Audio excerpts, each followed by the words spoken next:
요한일서는 가장 크게 핵심이 뭐냐면 사귐이라는 단어와 또 하나는 생명이라는 단어입니다. 그러니까 하나님과 사귐이 있는 자는 성도와 성도 사이에 사귐이 있고 또한 영원한 생명을 갖고 살아가는 것, 그것이 요한일서가 우리에게 주는 큰 핵심이라고 할 수 있습니다. 오늘 본문은 그리스도인이 된다는 것에 대한 정의를 하고 있습니다. 과연 그리스도인은 무엇인가 하는 부분인데요, 1절에 보면 자녀들아 이런 얘기를 하고 있습니다. 여기서 자녀들아 하는 말은 두 가지 의미인데, 하나는 신앙이 어린 초보 신자들을 향하여 하는 말이 자녀들아 그런 뜻이고요, 또 하나는 나이가 많은 영적 아비가 된 분이 성도들을 따뜻하게 부르는 호칭이 자녀들아 이런 말입니다. 여기서는 후자가 되겠지요. 지금 사도 요한의 나이가 90세가 넘었습니다. 그러니까 이미 자기 세대에 있는 사람들은 다 죽었어요. 거의 자기 혼자 남았고 다음 세대에 있는 사람들을 향하여 분명히 영적 아비의 심정으로 부르고 있는 겁니다. 그러니까 이 자녀들이라는 말은 소아시아 전체에 있는 교회에 있는 성도들을 향한 그런 말이라고 할 수 있습니다. 그러면서 이 편지를 쓴 내용을, 목적을 이야기하는데, 자, 우리가 이것을 쓰면 이 단어가 2장에만 해도 무려 한 3번 나오거든요. 1장에도 한 번 나오고, 종종 우리가 이것을 쓴 이유는 뭐냐 이렇게 하면서 말하는데, 그러니까 큰 목적이 있고 그 다음에 작은 목적이 있어요. 그렇게 보시면 됩니다. 여기서는 쓴 목적이 뭐냐, 작은 부분은 뭐냐면 바로 죄를 범하지 않게 하려고 하는 것이다 이렇게 이야기를 하고 있어요. 그러니까 이 죄를 짓지 않게 하려고 이걸 썼다 이렇게 말합니다. 여기서 참 이해가 안 되는 것은 과연 죄를 짓지 않는 것이 가능한가 하는 겁니다. 죄를 덜 짓는 것은 할 수 있지만 죄를 안 짓는 것은 아무리 애를 써도 거의 불가능하거든요. 근데 이게 가능하냐는 거예요. 우리는 이런 얘기를 들어본 적이 있지요. 죄와 싸우되 피 흘리기까지 싸우라 뭐 이런 얘기를 합니다. 그러니까 죄와 싸울 수는 있어요. 하지만 죄를 한 번도 안 짓는 것은 거의 불가능합니다.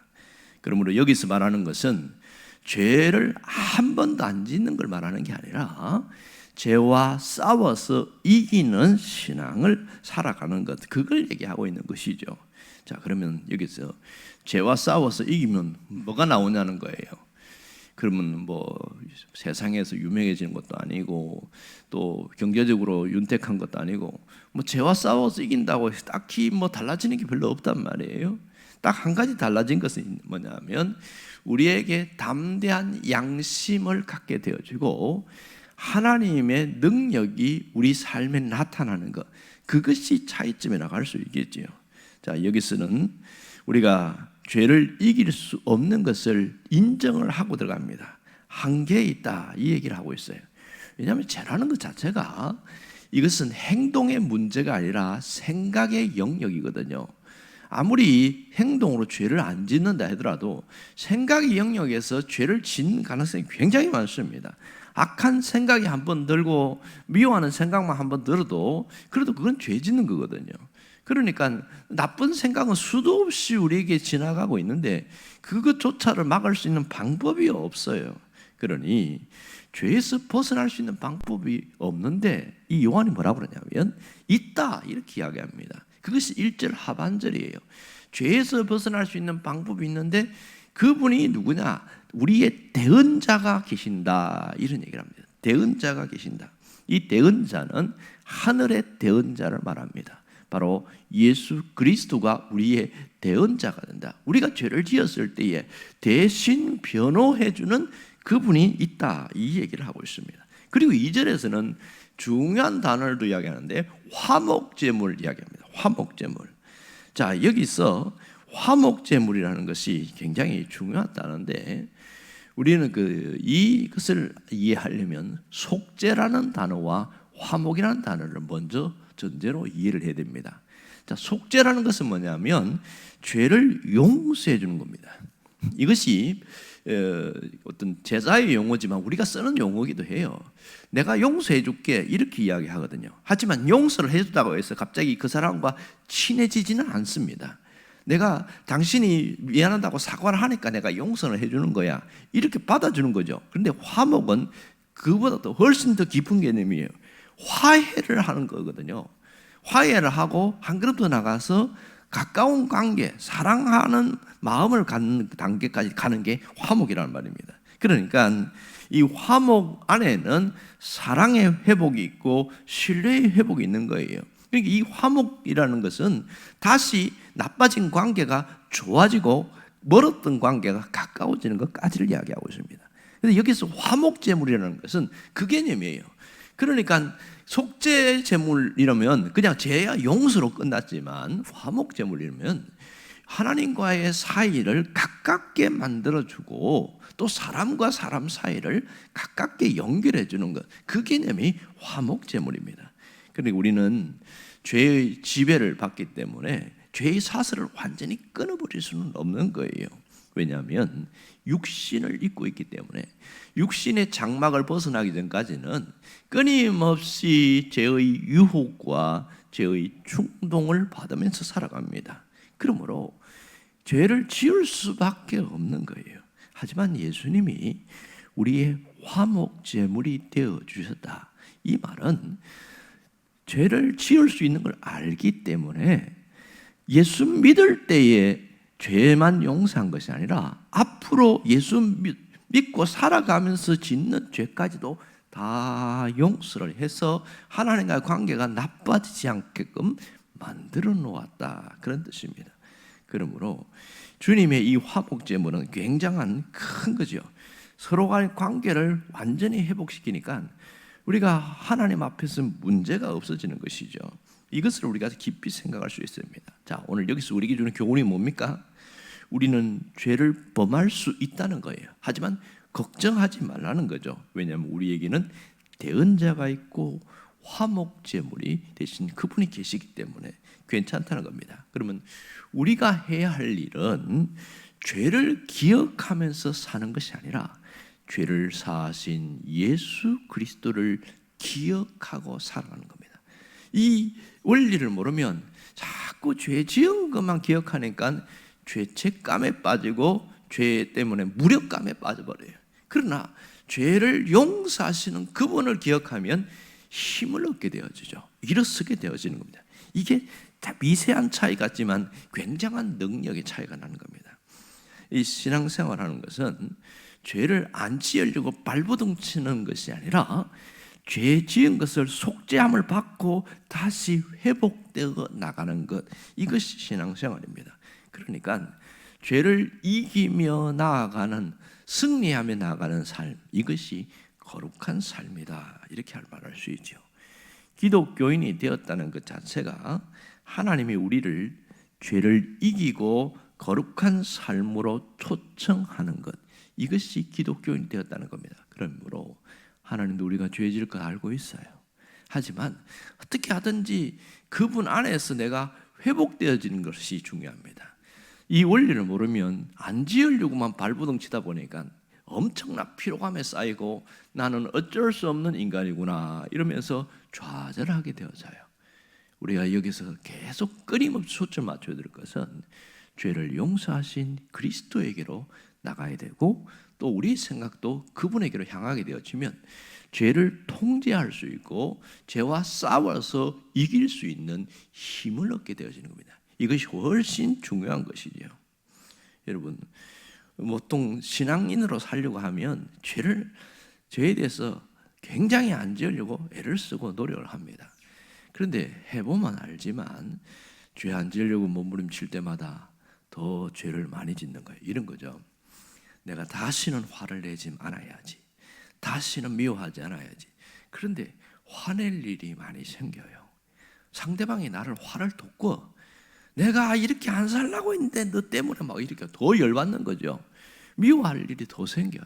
이게 우리가 살아가는 현실입니다. 그러니 저 사람이 더 미워지는 거예요. 나를 화나게 만들었으니까. 그것이 우리의 모습이란 말입니다. 그러니 사람이 죄를 미워하되 사람은 미워하지 마라 이렇게 이야기를 하는데 현실은 정반대예요. 죄를 미워하면서 사람도 함께 미워하게 되어지는 겁니다. 그것이 우리의 모습입니다. 또 어떤 경우는 자기가 지은 죄에 대해서는 상당히 관대합니다.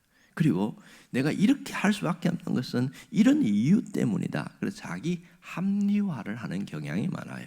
그러나 상대방이 지은 죄에 대해서는 굉장히 엄격하죠. 어떻게 집사가 돼서 그렇게 죄를 지을 수 있어? 뭐 이러면서 네가 권사인데 뭐 이러고 이게 그렇게 상대방에 대해서는 비판을 하게 되어지고 그런 것이 우리가 살아가는 현실입니다. 사실 꼭 그렇게까지는 아니지만 내 마음에 안 들면 마음을 닫아버리는 경우가 있어요. 내 마음에 안 들면 속으로 낙인을 찍어버리는 경우가 있죠. 그러니까 내가 행동은 표출하지 않았지만 저 사람에 대해서는 아예 막 날 실격자다 낙인 찍어버리고 너하고는 상대 안 한다 이렇게 되어서 심지어 기분 나쁘면 인사도 하지도 않고 받지도 않고 뭐 이런 경우도 있습니다. 근데 이것은 죄가 아니라고 생각하는데 가만히 보면 이 자체도 죄가 되거든요. 결국 우리는 뭐냐면 죄에 이끌려서 살아가는 것이 우리 삶의 모습이더라. 이게 현실이에요. 그러나 거기에 매여 살면 안 된다는 거죠. 하나님은 우리가 죄에 매여 살기보다는 죄를 이기고 살아가는 그런 사람이 되기를 원하십니다. 왜냐하면 예수 그리스도께서 우리를 위한 모든 한 그것은 완전한 용서이기 때문이었습니다. 우리가 기억할 것은 완전한 용서의 은혜를 기억하고 살아가라 이런 얘기를 하고 있어요. 이것을 성도의 견인이다 이렇게 말합니다. 어떤 상황 속에서 죄를 지을지라도 결국 하나님이 우리를 이끌어내서 구원의 자리로 가게 한다. 이것을 조직신학에서는 성도의 견인 이런 표현을 쓰고 있습니다. 여기에 우리의 놀라운 복음의 비밀이 숨겨 있어요. 우리는 용서의 경험이 많으면 많을수록 희한한 것은 죄 짓는 생활이 점점 멀어진다는 거예요. 죄를 안 지으려고 애를 쓰는 사람은 오히려 역설적으로 더 죄를 많이 짓게 되고 하나님의 용서받은 경험과 그 은혜 속에서 계속 살아가는 사람은 어느 순간부터 죄를 짓는 게 평소에 10개라고 그러면 5개로 줄어들고 점점 줄어들기 시작하는 거예요. 자기도 모르게 줄어들어요. 이것이 굉장히 중요해요. 자, 우리에게 죄를 안 지으겠다, 말씀대로 살아야겠다 그런 마음이 있다면 이 사람은 성령 안에서 살아가는 사람이라고 할 수 있습니다. 우리는 죄를 지을 때마다 깨끗게 하시는 그분에게로 자꾸 나와야 됩니다. 하나님의 이 완전한 용서의 은혜는 안전 그물망이에요. 안전 그물망. 이걸 알면은 끊임없이 그분에게로 계속 향하게 되어집니다.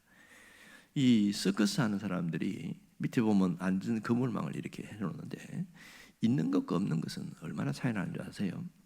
그물망이 없으면 자주 실수하고 이 떨어지면 죽는다는 의식 때문에 두려움 때문에 자주 너무 떨어져서 많이 다친대요. 그런데 희한한 것은 안전 그물망을 쫙 펼쳐놓으면 자기의 실력을 10분 발휘하고 아주 묘기를 잘 선사하는 것을 보게 됩니다. 왜냐하면 안심이 되니까. 주님은 우리에게 완전한 용서의 은혜라는 걸 주었어요. 이게 우리가 살 수 있는 안전 그물망입니다. 그래서 주님께로만 향하기만 하면 더 죄 짓는 생활에서 멀어지게 된다. 이게 영적인 원리입니다. 예수님은 우리의 변호사입니다. 대언자는 변호사라는 뜻이거든요. 그러니 우리가 죄를 짓고 나갔을 때에 마귀는 끊임없이 참수하잖아요.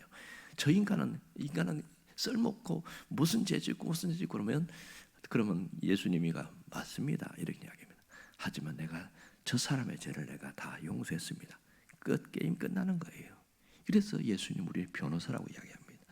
우리는 용서하심을 잘 기억해야 됩니다. 오늘 우리가 죄를 지을 때마다 변호사를 찾아야 합니다. 그걸 우리가 할 일은 뭘까요? 3절이 우리가 해야 할 일입니다. 3절 함께 보십시오. 우리가 그의 계명을 지키면 이로써 우리가 그를 아는 줄 알 것이요. 안다는 것은 믿는 것이고 그걸 얘기하죠. 그러니까 안 지으려는 것, 계명을 지켜 나가려는 것. 계명에 대해서는 다음 시간에 좀 더 구체적으로 얘기합니다만은, 그러니까 내가 주님께서 주신 그 은혜를 누리고 살아야겠다. 여기서 계명을 짧게 이야기하면 주어진 은혜를 붙들고 살아가는 것, 그겁니다. 이 잘못 생각하면 구약의 율법의 10계명을 생각하면 큰일 납니다. 여기서 계명은 그게 아니에요. 그러므로 완전한 용서를 끊임없이 받아들이고 주님 앞에 나아가는 자들은 결국은 무슨 마음이 생기냐면 계명을 지키며 살고 싶은 그런 마음이 생기는 것이죠. 이 성도가 하나님의 은혜를 아는 자요 거룩한 삶을 추구하는 사람입니다. 오늘 이 요한일서를 통해서 우리가 어떠한 자로 살아가야 할까를 잘 기억하길 바랍니다. 죄를 안 지으려고 몸부림치기보다는 완전한 용서의 은혜를 베푸시는 그분에게로 날마다 나아가는 것, 이것이 우리가 해야 할 일입니다. 기도하겠습니다.